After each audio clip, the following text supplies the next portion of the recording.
মাম্মা, কি হলো? আমার ছোটবেলায় পড়াশোনা করতে ভালো লাগতো। কি বলছিস আবার বল। আমার ছোটবেলায় পড়াশোনা করতে ভালো লাগতো। পড়াশোনা? হঠাৎ এই প্রশ্নটা কেন করছিস? ইচ্ছে হলো বলে। সবচেয়ে জঘন্য টপিক নিয়ে প্রশ্ন করলে তুমি আমাকে। আমার কোনোদিনও ভালো লাগতো না পড়াশোনা করতে, কোনোদিন না। খালি মনে হতো কি বলতো, পড়াশোনাটা কে আবিষ্কার করেছে। আমি বরাবর তো নাচ ভালোবাসতাম, গান ভালোবাসতাম, তারপর খেলা ভালোবাসতাম। পড়াশোনা নইব নইব চ বাবা, 100 হাত দূরে থাকতাম। আমার দিদি কিন্তু বরাবর, মানে তোর মাসি, হুম। বরাবর পড়াশোনায় ভীষণ ভালো। তুই পড়তে বসার কথা বলতে হতো না, কিচ্ছু না। আমার তো কি বলবো, আমি স্কুলে শুধুই যেতাম কি বলতো, নাচের জন্য, গানের জন্য, খেলার জন্য, আর প্রিয় বন্ধু মানে বান্ধবীর জন্য। আর একটা কি ব্যাপার বলতো, আমি যখন স্টেজে উঠতাম না নাচের সময়, সবাই মানে শুধু একটা বলতো যে গরিমা উঠেছে স্টেজে, গরিমা গরিমা। জীবনে তো কিছু করতে পারলাম না, এত বড় একেবারে গুড ফর নাথিং। তা আমার নাচ দেখবে বলে সবাই একেবারে খুব আনন্দে একেবারে সব হল ভর্তি হয়ে বসে থাকতো। পড়াশোনা আর বলিস না। একবার কি হয়েছে শুনবি পড়াশোনার ব্যাপারে? একবার কি হয়েছে জানিস? পরীক্ষার আগে কে? তোর তো পড়াশোনা করতে ভালো লাগে না রে বাবাই? না। নম্বরগুলো তো তোর ভালো আসে। হ্যাঁ রে, পড়াশোনা করতে ভালো লাগে না, তাও তো নম্বর ভালো আনিস তুই। কোথায়? কোথায় কি, বেশ ভালো আনিস, যাই বল। ও সে এইটা কোথায়, তুই তোর বাবা ভালো তো স্টুডেন্ট ছিল বরাবরে, মনে হয় এই জন্যই তোর ভালো। এই সেদিক দিয়ে তুই আমার মতো হলে একবার টাইটি ফিস হয়ে যেতি, যেটাই হচ্ছে কথা। একবার কি হয়েছিল শুনবি? তা আমি কে? তখন ছোটো, মানে আমরা তো ছোটোবেলায় সেই মারাত্মক পরিমাণে তো লোডশেডিং হতো, হ্যারিকেনের আলো। এবার পরের দিন দিদির ভূগোল পরীক্ষা, আমার দিদির পরের দিন জিওগ্রাফি পরীক্ষা, ভূগোল। আর আমার হচ্ছে অঙ্ক পরীক্ষা। আমরা দুজনেই বেঙ্গলি মিডিয়ামে পড়তাম, তোদের মতো তো ইংলিশ মিডিয়ামে পড়তাম না। তো এবার লোডশেডিং হয়ে গেছে, মা হ্যারিকেন জ্বালিয়ে দিয়েছে। আমরা দুটো বোন একটা দুষ্টুমি করতাম, কি করতাম, চুলগুলো ছিঁড়তাম আর ওই হ্যারিকেনের ফাঁক দিয়ে এরমভাবে দিতাম, পোড়া গন্ধ বেরোতো, সেটাই একটা খেলা।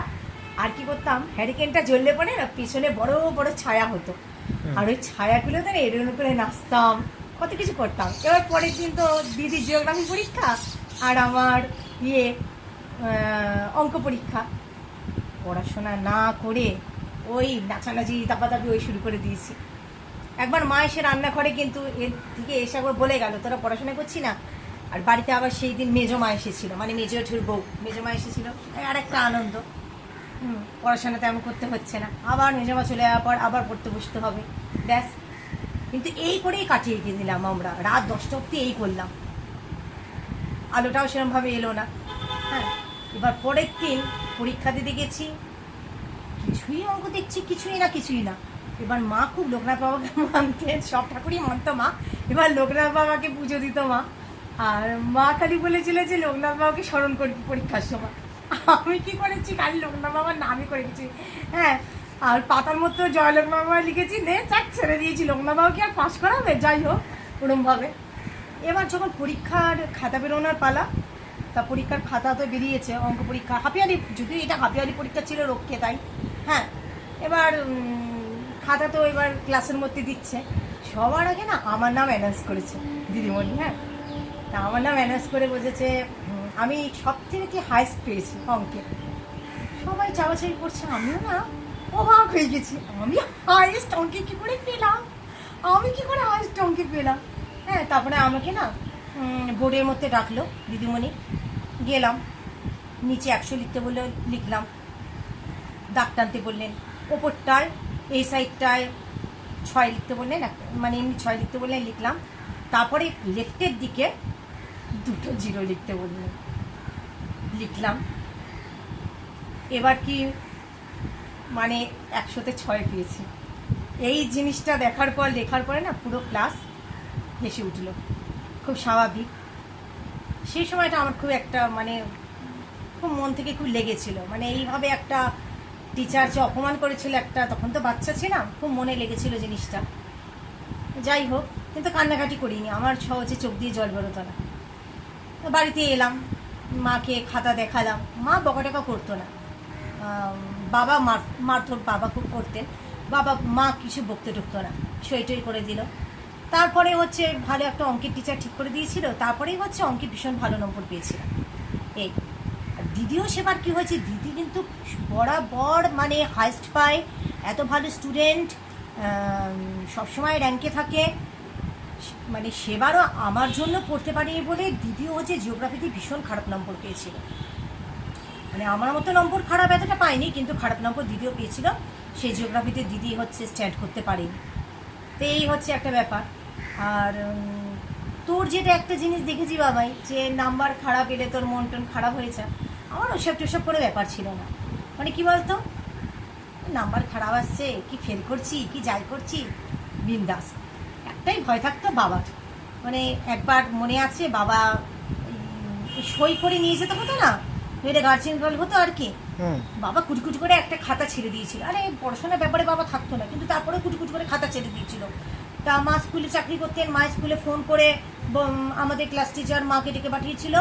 তো মা এসেছিলেন, তারপরে 1:30 দিয়ে সব খাতাটা পুরো মা জুড়ে জুড়ে জুড়ে জুড়ে সই করেছিল। তা মা এরকম ভালো। তা এই একটা থাকতো বাবার ভয়, মানে বাবার মার খাওয়ার ভয়টাই জাস্ট থাকতো, আর কিছু না। পাস করলাম কি ফেল করলাম মাথাটা ব্যথা আমার কিছু হতো। বরাবরই একটা রাগ ছিল, কে কে পড়াশোনাটা আবিষ্কার করেছে। আচ্ছা শোন, এই যে এত কিছু পড়াশোনা করেছি, হ্যাঁ এত কিছু তো করেছি, এবার কত রকমের কিছু করেছি কি, যেটা আমরা ভৌত বিজ্ঞানে পড়েছি, পদার্থবিজ্ঞানে পড়েছি, ইতিহাসে পড়েছি, ভূগোল। এই এই যে নিত্য নৈমিত্তিক আমাদের জীবনে কি লাগছে রে কাজে? হ্যাঁ আমাদের জল পড়ে পাতা নড়ে কাকে এত মনে পড়ে, কিছুই তো মনে পড়ছে না। আমাদের কিছুই তো লাগে না রে কাজে এত কিছু। অঙ্কটা ঠিক আছে, হিসেব নিকেশ করতে হয়, দোকান বাজারি যখন করি টরি এগুলো সব ঠিক আছে। আদার্স বাংলার এত কিছু ছড়া বাক্য মুখস্থ করে কী লাভ হয় রে? ফালতু ফালতু এতগুলো বইয়ের বোচা বোচা সব চাপিয়ে দেয় ছোটোবেলা থেকে। হ্যাঁ তোকেও পড়তে হয়েছে। সত্যি কথা বলছি, আমার হাতে যদি কখনো থাকতো না, আমি পড়াশোনাটা বন্ধ করে দিতাম। যার যেটা পছন্দ সেটা নিয়ে এগিয়ে যাবে। যেমন আমি পরে ফিউচারে নাচ আর গান নিয়ে গিয়েছি, এই ব্যাপার। যাই বল, হ্যাঁ দিনগুলো কোথায় চলে গেল না। তবে আমার দিদি মানুষ মানে পড়াশোনায় খুব ভালো ছিল রে, খুব ভালো ছিল। দিদিকে পড়াশোনা কোনোদিনও কিছু বলতে হতো না, কিন্তু যেমন তোকে কোনোদিনও বলতে হয় না পড়াশোনার জন্য, আর আমাকে বলতে হতো। আমি পড়তে কখনোই ভালোবাসতাম না, এইটাই আর কি। দিনগুলো বড্ড ভালো কাটতো, শুধু বাবার মার ছাড়া। খুব সুন্দরভাবে ছোটো থেকে বড় হয়েছি আমরা। এটা শৈশবটা হারিয়ে গেছে, সব কিছুই হারিয়ে গেছে আস্তে আস্তে, এই আর কি।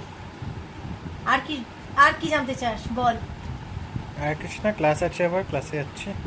তা ক্লাস যখন থাকে তার আগে গিয়ে তোর প্রশ্নগুলো মনে পড়ে? সারাটা দিন তো চলে যায়।